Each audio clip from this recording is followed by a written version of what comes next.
In a small village called Umoja, there lived a girl named Zai.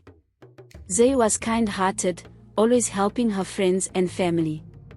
She loved to play with her little brother, Kofi, and they would often chase butterflies in the fields. One day, something terrible happened in the village. The chief's treasure, a beautiful golden necklace, went missing. The whole village was in an uproar. People whispered and pointed fingers, trying to figure out who could have taken the precious necklace. Zai was walking to the river when she heard the news. Her heart sank. She had always admired the necklace but would never think of stealing it. She quickly went to find her best friend, Amina, to talk about what happened. Amina, did you hear about the chief's necklace? Zai asked. Yes, Zai.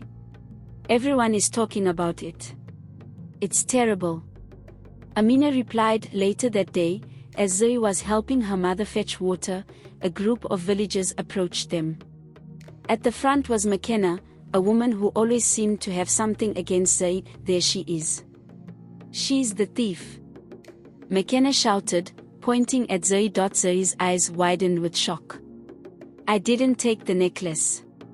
I promise. But McKenna and the others didn't listen. They grabbed Zai and dragged her to the chief's hut. The chief, a stern man named Jabari, looked at Zai with disappointment. Zai, how could you do this? Chief Jabari asked. I didn't, Chief Jabari. Please believe me, Zai pleaded, but the villagers were angry and demanded punishment. They decided that Zai should be set on fire as a warning to anyone who would dare to steal. Tears filled Zai's eyes as she was tied to a post. She could see her mother and Kofi crying, but they were powerless to help her. Just as the villagers were about to light the fire, a voice rang out. Stop. Stop this at once. It was Kofi. The little boy ran forward, holding a small pouch in his hands. I found this near the river. The villagers paused, and Chief Jabari took the pouch. Inside was the missing necklace. Whoever dropped this must be the real thief. Kofi said bravely. Chief Jabari looked at Zai, then at the villagers. Untie her at once, he ordered. As they untied Zai, she fell into her mother's arms, sobbing with relief. Chief Jabari turned to the villagers. We almost made a terrible mistake. We must find the real thief and make sure this never happens again. Zai was safe for now, but she knew the village would not rest until the true culprit was found. She vowed to uncover the mystery and clear her name once and for all. Zai spent the next few days recovering from her ordeal. Her friends and family stayed close, offering support and comfort. But the villagers still cast suspicious glances her way, and Zai knew she had to find the real thief to clear her name. One evening, as the sun set over Umoja, Zai and Amina sat by the river, discussing the events that had transpired. Amina, I need your help, Zai said, determined. We have to find out who really took the necklace. I'll help you, Zai, Amina replied. We need to start by finding clues. Maybe someone saw something. The next morning, Zai and Amina began their investigation. They visited the marketplace, where they talked to the traders and villagers. Most people were reluctant to speak, but an old man named Mwangi had some interesting information. I saw McKenna near the chief's hut the day the necklace went missing, Mwangi said. She was acting strange, looking around as if she didn't want to be seen. Zai and Amina exchanged glances. Thank you, Mwangi, Zai said. We'll look into it. That evening, Zai and Amina decided to keep an eye on McKenna. They hid near her hut, waiting patiently. As night fell, they saw McKenna leave her hut and head towards the forest. Let's follow her, Amina whispered quietly. They trailed McKenna into the forest. They watched as she stopped by an old, twisted tree and began digging in the ground. Zai's heart raced. What was McKenna doing? After a few minutes, McKenna pulled out a small, leather pouch from the hole she had dug. She opened it and took out several shiny objects, including some gold coins. Amina, look. Zoe whispered. McKenna has other stolen items. They watched as McKenna carefully placed the pouch back in the hole and covered it with dirt.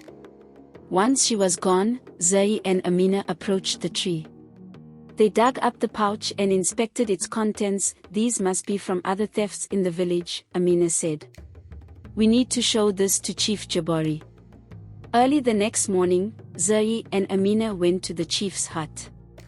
They explained everything they had seen and showed him the stolen items. Chief Jabari's eyes widened in surprise. This is serious. We must confront McKenna at once. The chief gathered the villagers and confronted McKenna. At first, she denied everything, but when Chief Jabari showed her the pouch, her face turned pale. McKenna, you have been caught with stolen goods, Chief Jabari said sternly.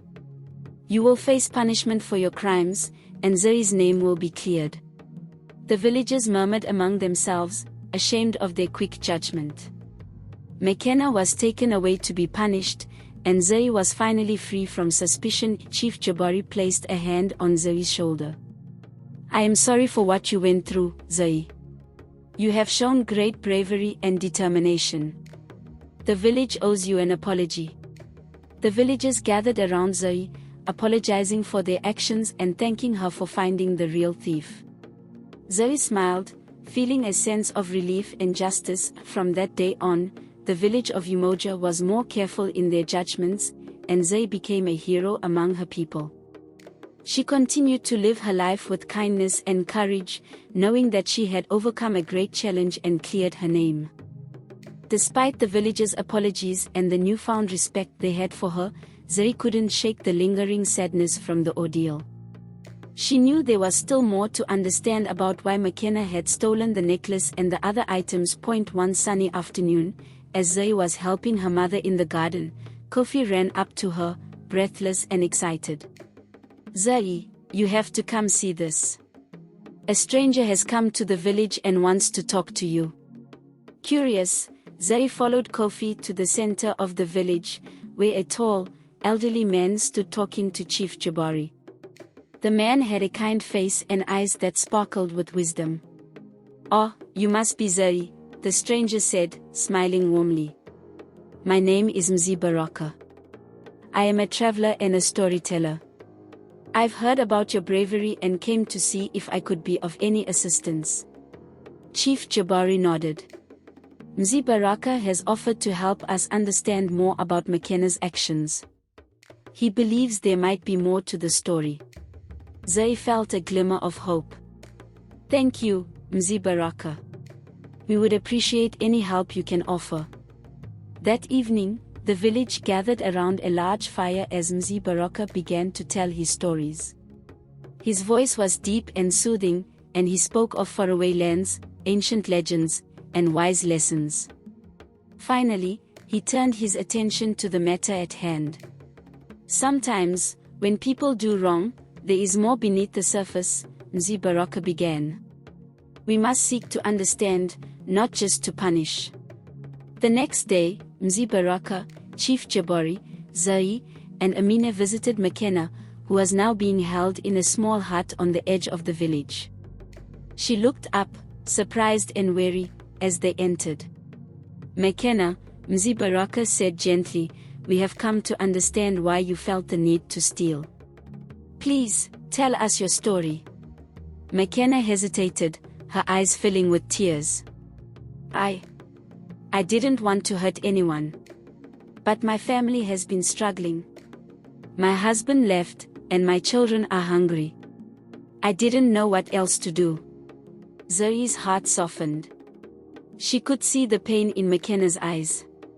Why didn't you ask for help, McKenna? The village would have supported you. McKenna shook her head. I was ashamed. I thought no one would care. Chief Jabari sighed. We failed you, McKenna. We should have noticed your struggle and offered help. But stealing was not the answer. Mzibaraka nodded. We must learn to listen and support one another. There is no shame in asking for help. The village decided to help McKenna and her children. They provided food and support, and McKenna promised to work hard to make amends. The villagers also pledged to be more attentive to one another's needs, ensuring that no one would have to resort to desperate measures again. In the weeks that followed, the village grew closer. They worked together, sharing their burdens and celebrating their successes. Zai, Amina, and Mzi became good friends, often spending time together and sharing stories. One evening, as the sun set over Umoja, Zai stood with her family and friends, watching the sky turn shades of orange and pink. She felt a deep sense of peace and gratitude. "We did it," Amina said, smiling at Zai. "We brought the village together." "Yes," Zai agreed. "And we learned that understanding and compassion are just as important as bravery." As the stars began to twinkle in the night sky, Zari knew that Umoja was not just a village but a family.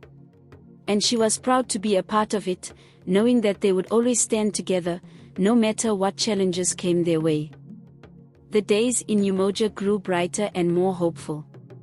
The villagers had learned to look out for each other, and the bond between them grew stronger than ever. Zari, now a symbol of bravery and compassion, found joy in seeing her village thrive. One morning, Mzi gathered the villagers for a special announcement. "Today, I will be leaving Umoja to continue my travels," he said. "But I leave you with a gift, a story of your own." Mzi handed Zari a beautifully carved wooden box. Inside were blank scrolls of parchment. "Fill these with your stories," he told Zari and the villagers. "Write about your lives, your dreams, and your lessons. Share them with others, so that the wisdom of Umoja can spread far and wide." Touched by his words, the villagers thanked Mzi and wished him well on his journey. Zai hugged him tightly, grateful for his guidance and friendship. As time passed, Zai and her friends began to write their stories. They wrote about the time Zai was falsely accused, about McKenna's struggles, and about how the village came together. They wrote about their adventures, their hopes, and their dreams for the future. Years later, Umoja became known as a village of storytellers. Travelers from distant lands would come to listen and learn from the wisdom contained in the scrolls. The lessons of understanding, compassion, and bravery inspired many, spreading far beyond the borders of the village. Zari grew up to be a wise and beloved elder, sharing stories with new generations of children, including her own. She often sat by the river with her grandchildren, telling them about the day she was set on fire for a crime she did not commit, and how that event changed their village forever. The children listened in awe, their eyes wide with wonder. They knew that they were part of something special, a village that had turned a moment of darkness into a beacon of light. And they understood that the true power of Umoja lay in its unity, love, and the stories that would live on forever. And so, the story of Umoja, and the girl named Zai, who stood brave and true, was told and retold, reminding everyone that even in the darkest times, there is always hope, and that together, they could overcome anything.